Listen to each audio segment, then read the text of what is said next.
Property number 5 देखते हैं। ये प्रॉपर्टी जो है कई बार डायरेक्ट एग्ज़ाम में आ चुकी है, यूपी बोर्ड में भी कई बार आई है।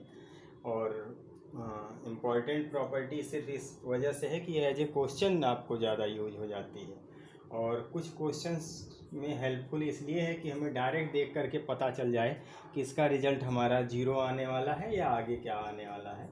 तो ये उस जगह पे ज़्यादा हेल्पफुल हो जाती है कि कई बार हम पूरा क्वेश्चन सॉल्व करते हैं और लास्ट में रिज़ल्ट हमें 0 मिलता है। अगर हमें पहले से पता होगी ये प्रॉपर्टी तो हम डायरेक्ट जो है 2-3 स्टेप के बाद रिज़ल्ट 0 लिख सकते हैं। तो इस प्रॉपर्टी में दो चीज़ें बड़ी ख़ास लिखी हुई हैं। इंग्लिश मीडियम के लिए तो हमने लिख दिया, हिंदी मीडियम भी जो है इसको ऐसे ही लिखेगा, if f x is an even function. अब इतनी इंग्लिश आप सबको आती है। यदि एफ एक्स एक इवन फंक्शन है, if f x is an even function, और if f x is an odd function. अब ज़रा इस बात को समझ लें कि इवन फंक्शन और ऑड फंक्शन क्या है।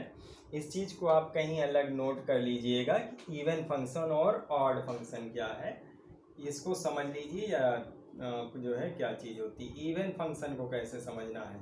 ज़रा देखें कि एक हमारा एफ एक्स सपोज दिया गया है कॉस एक्स है, ये एक फंक्शन है, ठीक है, कॉस एक्स से।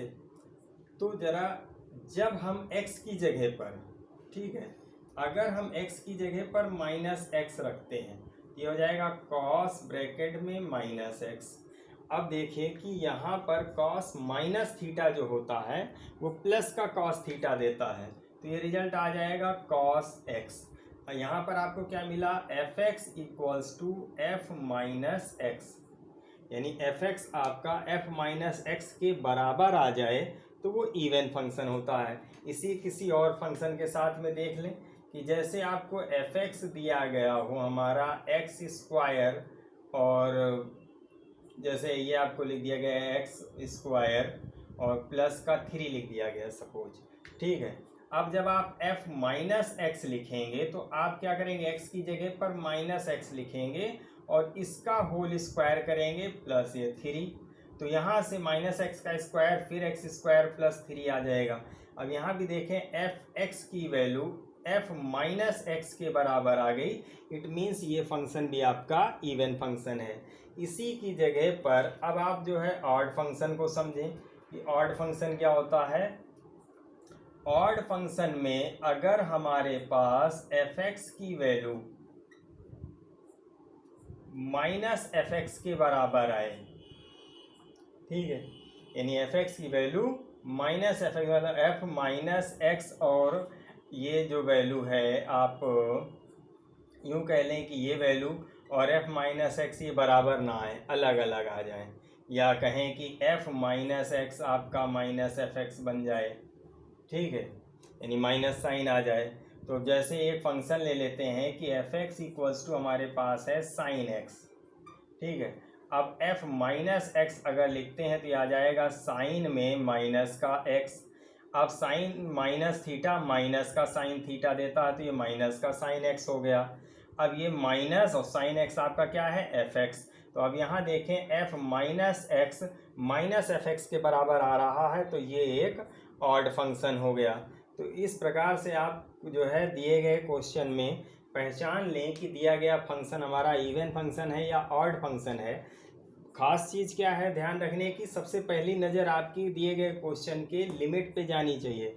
लिमिट आपका माइनस ए से ए है, इट मीन्स आपका क्वेश्चन में जो है -3 से 3 हो, -5 से 5 हो, या -π/2 से +π/2 तक का हो, -π से +π तक का हो। तो लिमिट पे सबसे पहले ध्यान दीजिए, फिर उसके बाद फंक्शन पे देखिए कि फंक्शन आपका इवन फंक्शन है या ऑड फंक्शन है। अगर आपका फंक्शन ऑड फंक्शन है तो आप डायरेक्ट लिख दीजिए कि उसका रिजल्ट 0 आ जाएगा। अगर वो इवन फंक्शन है तो फिर इस प्रकार की प्रोसेस को हम आगे बढ़ाते हैं। तो इतना नोट कर लीजिएगा आप। इसके बाद जो है इसका सॉल्यूशन देखते हैं।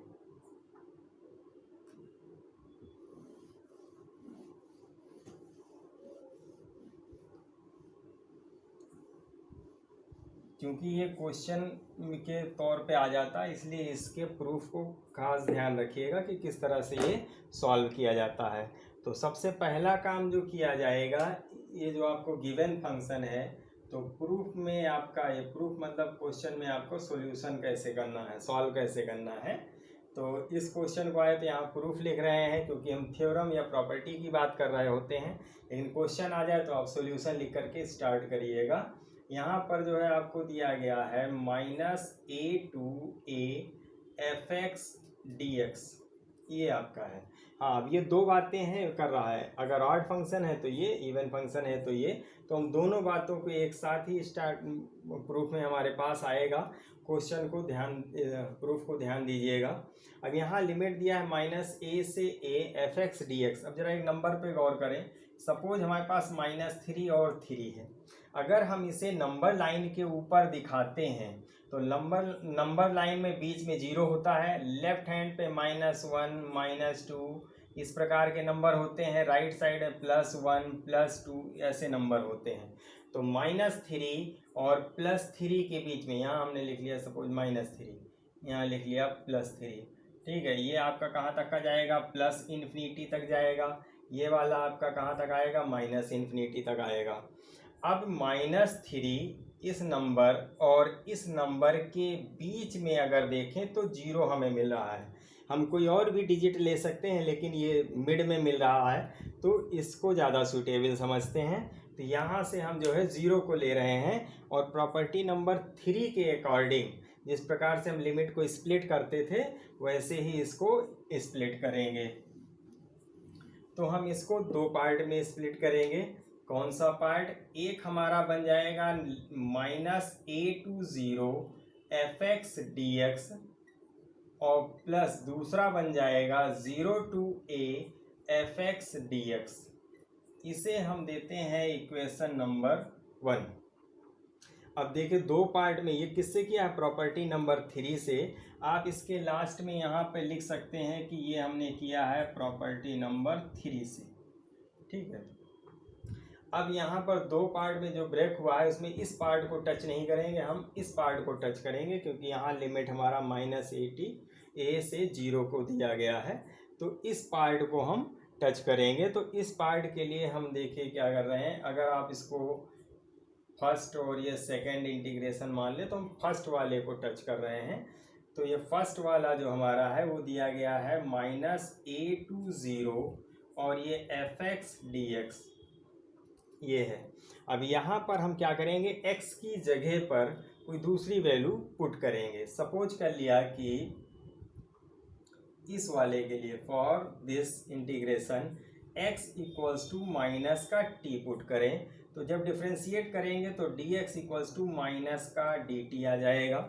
अब जरा लिमिट यही समझ लीजिए, जब x की जगह पर लिमिट देखें, लिमिट क्या है, x इक्वल्स टू जब हम -a पुट करेंगे तो यहाँ पर आप -a पुट करें तो t की वैल्यू क्या आ जाएगी, a आ जाएगा। और जब x की जगह पर हम अपर लिमिट 0 पुट करेंगे तो t की वैल्यू भी हमारे लिए 0 आ जाएगी। तो ये जो इंटीग्रेशन है ये किस फॉर्म में आ जाएगा, -a/0 fx dx जो है वो हमारा हो जाएगा, सॉरी माइनस नहीं है, ये जो वैल्यू है ये हमारा आ जाएगा, लिमिट हमारी a की वजह से यहाँ a आ गया था, यहाँ हमारा 0 है और यहाँ हमारे पास आ जाएगा f माइनस का t और ये आपका dt जो है वो नेगेटिव आया है तो यहाँ -dt लिख लिया।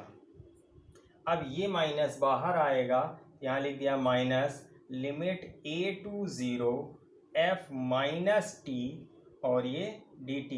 अब ये माइनस वाला साइन जो है हम कौन सी प्रॉपर्टी में यूज किए थे, प्रॉपर्टी नंबर 2 में यूज किए थे कि लोअर लिमिट और अपर लिमिट को हम चेंज कर सकते हैं। तो ये हमारा बन जाएगा 0/a f माइनस t और ये dt।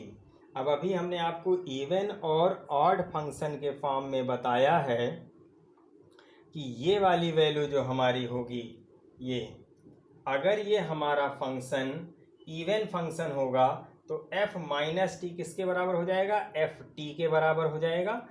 और अगर ऑड फंक्शन होगा तो माइनस के एफ टी के बराबर आ जाएगा। तो इसमें से कुछ चीज़ें हम इरेज कर रहे हैं, इतना नोट कर लीजिए आप।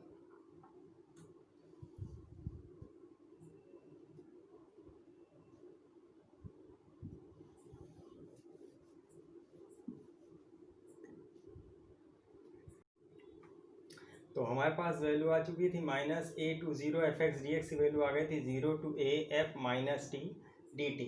अब पहले वाली प्रॉपर्टी के अकॉर्डिंग हम इसे क्या लिख सकते हैं, 0 to a f - x dx, क्योंकि पहली प्रॉपर्टी कहती है आप वेरिएबल चेंज कर सकते हैं। अब जब आपका फंक्शन, दो कंडीशनें बनेंगी, केस 1, तो पहली केस यानी पहली कंडीशन के अकॉर्डिंग जब आपका फंक्शन जो है इवन है, व्हेन f(x) इज इवन, जब आपका f(x) इवन है तो आपका f(x) जो है वो आपका f - x, यानी ये दोनों वैल्यूएं बराबर होती हैं। इट मीन्स ये वैल्यू जो आपकी है ये क्या बन जाएगी, ये वैल्यू बन जाएगी 0 to a और f(x) dx के बराबर। अब जो इक्वेशन नंबर 1 हमारी थी वो क्या थी, इक्वेशन 1 में हमने लिखा था, लिमिट हमारे पास थी -a to a लिखा था हमने f(x) dx, इसको दो पार्ट में ब्रेक किया था, -a to 0 f(x) dx plus limit 0 to a और ये f(x) dx। तो इसकी जगह पर हम क्या वैल्यू पुट कर सकते हैं ये, और यहाँ आ जाएगा 0 to a f(x) dx और प्लस 0 to a और ये f(x) dx, ये आ जाएगा। दोनों सेम है तो ऐड हो जाएंगे, तो इसका रिजल्ट आ जाएगा twice 0 to a f(x) dx। अब इसके बाद केस 2 देखें, तो केस 2 क्या रहेगा, व्हेन f(x) इज ऑड, जब f(x) हमारा ऑड फंक्शन है, जब ये ऑड फंक्शन होगा तो वहाँ पर आपका f - x क्या रिजल्ट देगा, माइनस का f(x) देगा। जब ये माइनस का f(x) देगा तो हमारे पास value -a to 0 f(x) dx की वैल्यू क्या बन जाएगी, इस जगह से देखें यहाँ f - x dx है तो ये वैल्यू क्या आ जाएगी, लिमिट हमारे पास 0 to a और f - x माइनस f(x) में आ जाएगा, तो यहाँ लिख देंगे -f(x) और ये dx।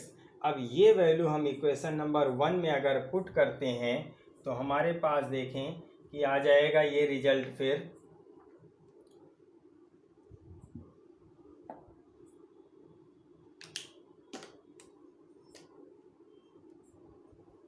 -a to 0 f(x) dx equals to, हमने लिखा था -a to 0 और ये f(x) dx plus limit 0 to a f(x) dx, ये इक्वेशन नंबर 1 थी। इसकी जगह पर ये वैल्यू आ जाएगी, तो यहाँ से आ जाएगा लिमिट माइनस, ये आपका हो जाएगा 0 to a और ये f(x) dx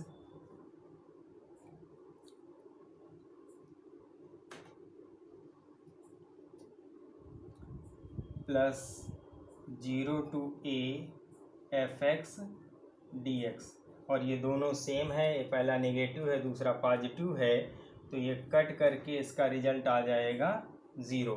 तो फंक्शन में ध्यान रखना है कि जब आपका लिमिट दिया गया हो -a to a f(x) dx, तो दो कंडीशनें बनती हैं, हमें चेक करना होगा कि दिया गया फंक्शन ऑड फंक्शन है या इवन फंक्शन है।